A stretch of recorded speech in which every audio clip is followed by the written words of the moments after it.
Terima kasih Anda masih menyaksikan Gapai Kemuliaan. Pemirsa, di segmen terakhir ini Kiai Haji Muhammad Faiz akan menjawab pertanyaan Anda, pemirsa Gapai Kemuliaan yang sudah masuk melalui WhatsApp dalam segmen Ustaz Menjawab. Baiklah, pertanyaan yang sudah masuk datang dari Aliyah, seorang mahasiswi. Aliyah, silakan pertanyaannya. Assalamualaikum, saya Alia dari Universitas Jenderal Sudirman. Izin bertanya Pak Ustadz, apakah sah wudhu seseorang jika menggunakan cat kuku yang berbahan waterproof, mengingat cat kuku tersebut tidak bisa tembus kepada air di kuku? Terima kasih. Baiklah, ini menarik nih Kiai, Ya, buat ini kaum persoalan hawa. kosmetika ya. Iya, kosmetika. Karena saya juga beberapa kali itu kerap kali melihat kalau misalnya Ya, sedang sholat di tempat umum Iya, gitu, ada iya. beberapa yang wudhu tapi masih menggunakan cat kuku. Iya. Jadi prinsipnya selama itu tidak mengenai bagian yang wajib dibasuh dan wajib diusap, maka wudhunya tidak sah, Mbak Eva. Nah, oleh karena itu buat kaum wanita itu perlu berhati-hati ketika menggunakan cat kuku. Jadi kalau memang misalnya harus menggunakan itu harus dipastikan ketika dia berwudhu dia tidak kemudian terhalang. Atau misalnya pakai cat kukunya ketika haid saja gitu, ketika dia tidak ada kewajiban sholat. Kenapa demikian? Karena yang namanya cat kuku itu kan bukan sesuatu yang menjadi kebutuhan pokok dalam hidup. Profesi apapun, Mbak, ya. Mbak Eva misalnya baca berita jadi artis sekalipun yang selalu berkaitan dengan make up, Ya. kan tidak harus kemudian sampai pada kuku. Oleh karena itu ketika ini tidak mengganggu aktivitas duniawi kita, maka sebaiknya itu harus dihindari kalau tidak menjamin wudhu kita sempurna. Kecuali dia punya alat penghilang yang mampu dia hilangkan setiap dia mau berwudhu, ya, dan dia komit terhadap itu, ya silahkan gitu. Nah, kalau kemudian berkaitan dengan profesi saya nih, Iya, Kiai, karena iya, Kiai sempat iya. menyebut Iya, iya. masalah kosmetik. Mm, mm, mm. Di saat kemudian kita sedang bekerja begitu ya Kiai, make up sudah terpasang. Nah, misalkan kita kan mungkin tidak memahami begitu ya, apakah air yang masuk pada saat kita mengambil air wudhu itu bisa tembus begitu ya, Iya. dengan kita make up yang mungkin sudah lumayan ini. Nah, itu bagaimana Kiai kalau Oke, itu saya sarannya? punya kaidah gini, Mbak Eva ya. Guru-guru saya itu bilang bahwa ada hadis Nabi yang Rasulullah Shallallahu Alaihi Wasallam itu pernah menggabungkan dua sholat ketika beliau tidak melakukan safar dan tidak terjadi hujan. Artinya tanpa uzur apapun Rasulullah kemudian menjamak dua sholat duhur dengan asar, tapi tidak dikosor. Tetapi semua ulama yang memahami hadis ini itu berpedoman ini tidak boleh dijadikan kebiasaan dan juga tidak digunakan kecuali memang dia terhalang oleh sesuatu yang sulit. Jadi ketika Rasulullah itu hadis itu mengatakan min ghairi safarin wala mator, itu kan menyebutkan dua alasan yang biasanya dibolehkan untuk menggabungkan dua sholat. Tetapi kata guru saya tidak menutup kemungkinan ada uzur besar yang menyebabkan Rasulullah terpaksa menggabung dua sholat itu sekalipun beliau tidak safar dan tidak ada dalam hujan. Nah, ini hikmahnya kata guru saya, itu bisa kita gunakan untuk kepentingan hari ini. Misalnya nih Mbak Eva ya, Mbak Eva dapat jaga berita di TV kayak breaking news misalnya dari jam 11 misalnya dan akan berakhir jam 16 misalnya. Maka ketika itu tidak dilakukan setiap hari dan itu ada masyakoh yang mungkin terasa sulit untuk Mbak Eva lakukan, maka boleh itu dilakukan jamak. Nah, ini contoh yang diberikan guru saya. Misalnya lagi nih Mbak Eva, ya, ada orang yang bikin acara pesta pernikahan, pesta yang dibolehkan oleh agama. Kemudian menghajatkan waktu yang panjang. Misalnya acaranya setelah asar, ya, sampai nanti malam.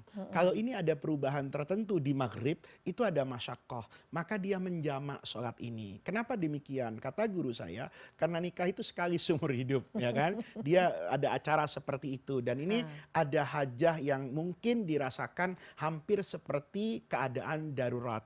Maka itu dibolehkan, ya. Jadi Mbak Eva, kalau seperti itu pesan guru saya dulu, jangan dijadikan kebiasaan dan tidak dilakukan dalam waktu yang sering. Oke, nah kalau kemudian tadi bicara soal kosmetik ya, bagaimana sebetulnya seorang muslimah itu apa ya, menggunakan kosmetik ini begitu ya, Ya, Kiai ya. ya. Karena kan sebetulnya Allah juga suka yang indah-indah gitu. Indah-indah. Tapi bagaimana kemudian Mbak secara Eva, syariah yang baik? kosmetik itu berbeda dengan pangan sebetulnya. Karena kalau pangan itu kan masuk ke dalam. Iya. Maka semua yang haram tidak boleh. Kalau kosmetik itu namanya barang gunaan. Dia bisa kita pisahkan nih. Misalnya Mbak Eva ya, katakan menggunakan sendal yang berbahan dasar kulitnya babi. Babi. Sebetulnya dipakai kan tidak apa-apa. Kenapa? Karena setelah itu bisa dilepas lagi kan, Iya. tidak nempel. Tetapi yang dikhawatirkan adalah kulit kita bersentuhan dengan barang najis ini kan. Kalau terjadi basah, maka itu menjadi mutanajis. Iya. Misalnya ada bulu kuas tuh atau sikat gigi yang dibuat dari bulunya babi misalnya atau anjing misalnya. Kalau ini kering sama kering kan tidak apa-apa.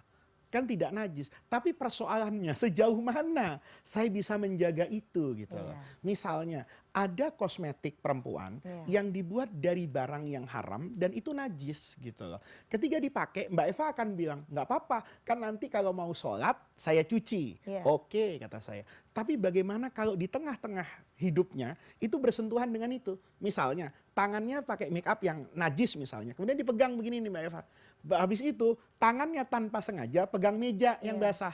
Maka ini dihukumi mutanajis nih. Nanti ada orang pegang meja itu dia mau sholat gitu loh. Nah yang seperti inilah kemudian banyak ulama menyamakan kosmetik dengan makanan. Gitu loh. Walaupun secara prinsip bisa saja orang mengatakan kan nggak dimakan Pak. Iya dipakai. Tapi kalau nanti misalnya nih Mbak Eva, kosmetik kita ada yang mengandung barang najis karena faktor basah, lembab dan sebagainya nempel ke jilbab.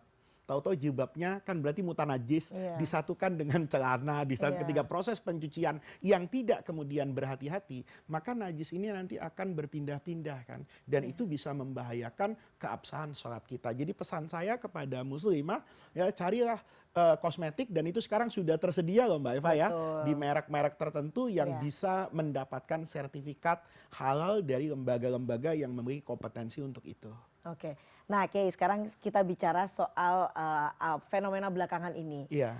Soal bagaimana masyarakat itu mendapatkan informasi melalui online gitu ya. Nah bagaimana kemudian agama ini memandang apabila ada konten online yang sifatnya itu hoax ataupun bahkan isinya maksiat ataupun juga menyebarkan keburukan secara online. Bisa jadi misalnya akun pribadi kemudian menyebar-nyebar maksiat, menyebar-nyebar keburukan. Nah itu bagaimana agama memandangnya? Iya, dia berdosa Mbak Eva. Dan yang perlu saya ingatkan kepada para pemirsa, maksiat itu bukan cuma konten pornografi loh. Ya, merendahkan kehormatan orang, menggunjing kehormatan orang, memfitnah orang, itu maksiat loh.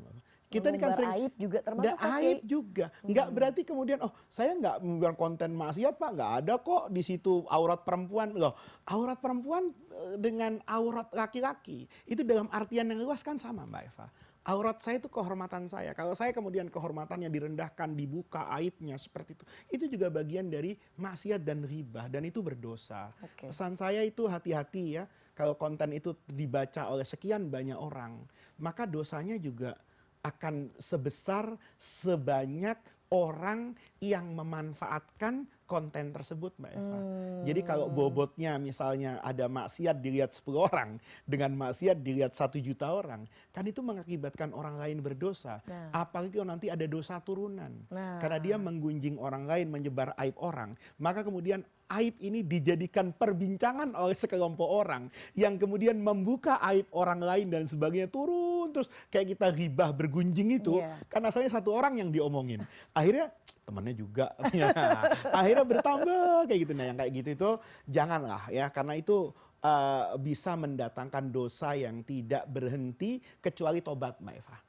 Jadi kalau dia mengatakan saya tobat dari hal itu, dia bisa melakukan tindakan-tindakan yang mungkin hari ini misalnya di konten tertentu dia bisa take down misalnya, maka dosa dia selesai.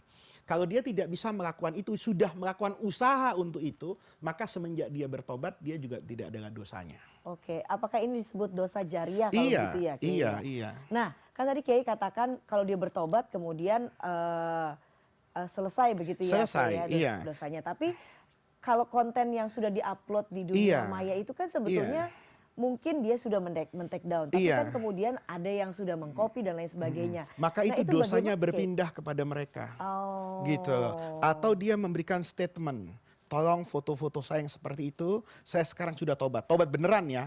Jangan kemudian pakai jilbab hari ini, besok dibuka lagi, enggak lah. Artinya dia udah tobat beneran, saya nggak mau lagi yang kayak gitu tuh Mbak Eva. Maka sehabis dia menyatakan itu, maka setelah itu sudah bukan tanggung jawab dia lagi. Menjadi tanggung jawab orang yang menyebarkan atau tetap melihat sekalipun sudah diminta untuk tidak melihat.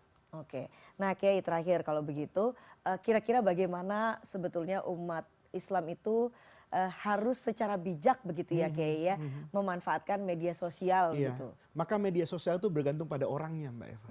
Kita punya besi ya, dijadikan alat rumah tangga, rumah bermanfaat. Dijadikan alat perang itu juga menjadi tidak baik.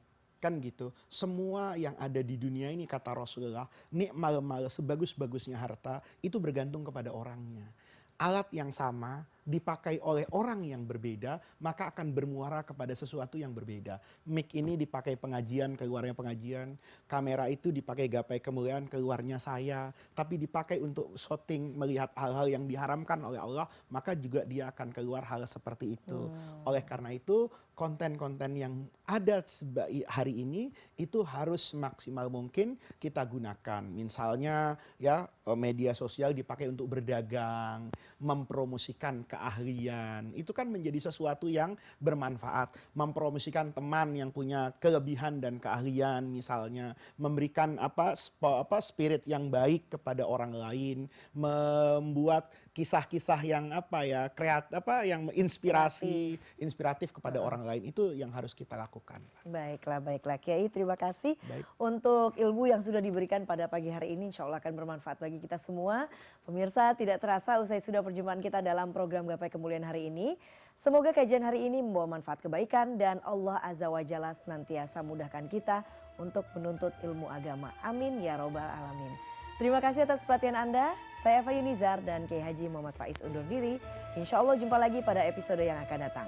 Wabillahi taufiq wal hidayah. Wassalamualaikum warahmatullahi wabarakatuh.